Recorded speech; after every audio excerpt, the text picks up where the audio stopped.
For this episode of Exeter Outdoors, we went up to the Great Bay National Wildlife Refuge in Newington, New Hampshire, where a group of volunteers gathered to learn more about the different types of rabbits we have here in New Hampshire. Alright, so the first thing we're going to start with today is just an overview of what the heck rabbits do we have here, why do we care to learn about where they are in the state, and answer some of those questions. So, who knows what rabbits we have in New Hampshire? New England Cottontail. Yeah, we have New England Cottontail. Snowshoe hare, which is a hare, but we kind of lump rabbits and hares together, right? And what else? Eastern Cottontail, yep.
The volunteers were being trained to help researchers determine the population distribution of eastern cottontails in southern New Hampshire.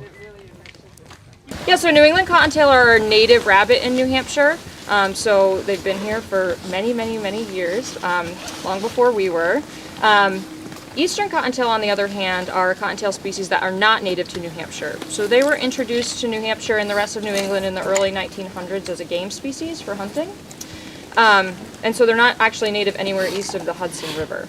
So New England Cottontail are a native cottontail rabbit species. Eastern Cottontail are the introduced species. Okay. These two species look almost identical. So these pictures are actually a little bit deceiving. They kind of look a little bit different, but if you look at these two images, you can see that New England Cottontail and Eastern Cottontail look extremely similar. And especially if you were to remove one of these rabbits from the equation, right, and you're just seeing one out in the field at a time, you can see how difficult it would be to tell these rabbits apart just by sight alone, right? There are some slight differences. New England Cottontail have slightly smaller ears, with often a ridge or a line of black fur around the edges. They'll have a dark black spot in the middle of their forehead most of the time. Eastern Cottontail will, about 50% of the time, have a white dot in the same spot, but again, there's variation between individuals. That's not true for all of these rabbits. And without having the two to compare, it makes it really difficult to make a call. Cottontail tracks, again, because these critters are almost identical, their tracks are almost identical, right? So we can use tracks to help us figure out if cottontails, either Eastern or New England, or snowshoe hare are in an area, but it can only get us down to that level. So again, we still need that DNA analysis from that pellet. Cottontail tracks have the front feet behind feet, right? So we all saw Roy kind of show us how the front feet come down first, usually one in front of the other. Sometimes they'll come down one in front of the other, but almost on top of each other, so they just create one track. And then the hind feet are swinging around in front of the front feet and creating these larger hindfoot tracks. So that's what you're seeing when you see rabbit or hare tracks. So how do you think we could maybe tell these rabbits apart if we can't do it visually when we see one? DNA. Yeah, DNA. So there's a few ways to get DNA, right? If we have a roadkill rabbit, for instance, we can test DNA that way, but that's not always the ideal situation because it means we have a dead rabbit. We can also tell from some skull differences, so there is some slight difference in the morphology of the skulls of these critters, but again, not ideal because you have a dead rabbit. So to find out what rabbits are actually living in an area on the ground, we use Yep, DNA analysis of their pellets. So who can tell me what pellets are? Poop. Poop, yeah. Yeah, you could run this thing. Yeah, so that's kind of the easiest passive way to figure out which two of these cottontail species are inhabiting an area is to go into an area where there are rabbits, track down what area the rabbits are using, pick up their pellets, and then we send it to a lab at the University of New Hampshire for DNA analysis. Armed with the knowledge of what the tracks look like, we set off on a snowshoe hike on the refuge to try and find signs of eastern cottontail.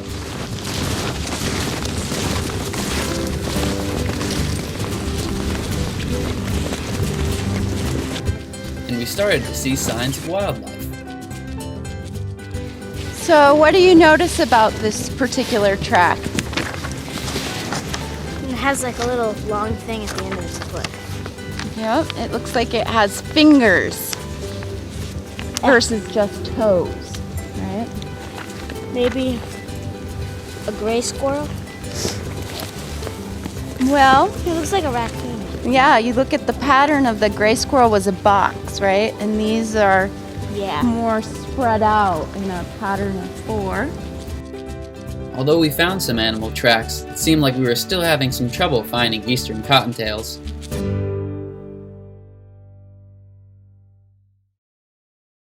Later on in the hike, we came across more promising habitat. Heidi Holman from New Hampshire Fish and Game explains. See how the branches all bend over? They form sort of little cubbies. Sometimes the snow will still be there.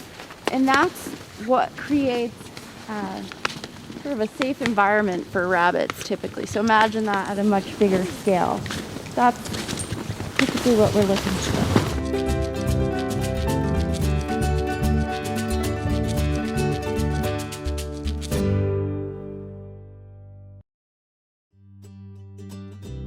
The training took place at the Great Bay National Wildlife Refuge, where researchers are hoping that a captive breeding program there will help to repopulate New Hampshire with New England cottontails.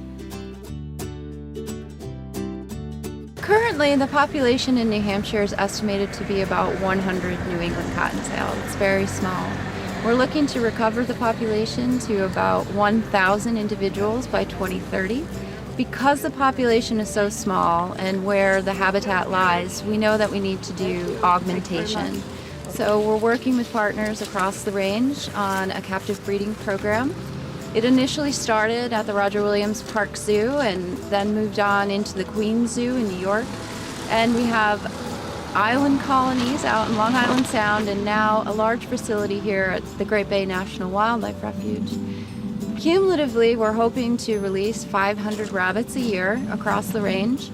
And again, in New Hampshire, our population goal is 1,000 rabbits by 2030. So we expect to release hundreds of rabbits over the next decade to colonize all the properties that landowners have graciously allowed us to do habitat work.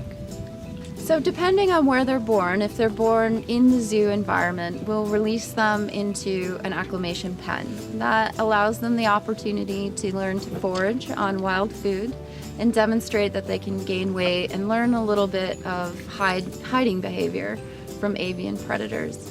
At that point, we'll release them out in the wild, and we usually track them with radio collars to see how long they live and how they're doing. In some cases, the rabbits are born in the island colony in a completely wild environment or these larger pens here at Great Bay, and we anticipate no acclimation time needed. They should be ready to go and hit the ground running.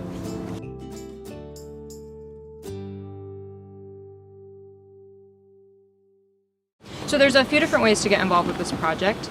We do this training once a year to train volunteers to collect pellets from eastern cottontails, and so we'll be doing another training next year for people who want to get involved. We also do volunteer plantings each spring where volunteers come to a conservation property that we're working on and help us plant native shrubs for New England Cottontail Habitat.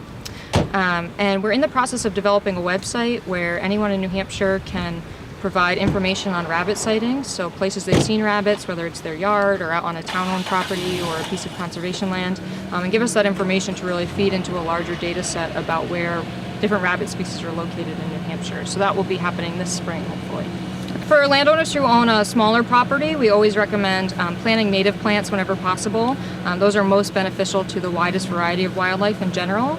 Shrubs specifically are going to benefit our cottontail species, but for New England cottontail that require those larger areas of shrubland habitat, we're really looking at larger landowners who are willing to do habitat management on a larger scale, 2, 3, 5, even 20, 25 acres. And so often that has us working with towns or communities. And so folks who are interested in that can get in touch with their Conservation Commission. Many volunteer on their Conservation Commission and work with UNH Cooperative Extension and New Hampshire Fish and Game to make habitat happen and do some habitat management for cottontails or other wildlife species that require that shrubland habitat.